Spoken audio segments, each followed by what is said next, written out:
Deməli, avtomobildə bu işıqlar gördüyünüz kimi titrəyir, dinamo zaryadkanı çox verir və ventilyator daimi şəkildə açıq qalır.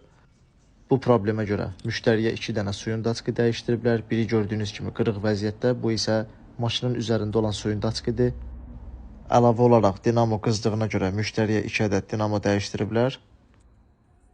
Problem isə aradan qalxmayıb. Problemi necə tapırıq sizlə bölüşürəm, diqqətlə baxın. İlk öncə işə yanaşmamız həmişəki kimi diaqnostika üzərindən olur. Diaqnostika suyun daçqının şnurlarında xəta göstərir. 1.3 dizel motorlarında suyun daçqı bu gördüyünüz yerdə olur. Bütün bu problemlərin səbəbi bu gördüyünüz qısa qapanmadır. Diqqətlə baxın. Suyun daçqına gedən bu iki şnur bir-birinə dəyərək qısa qapanma eləyir.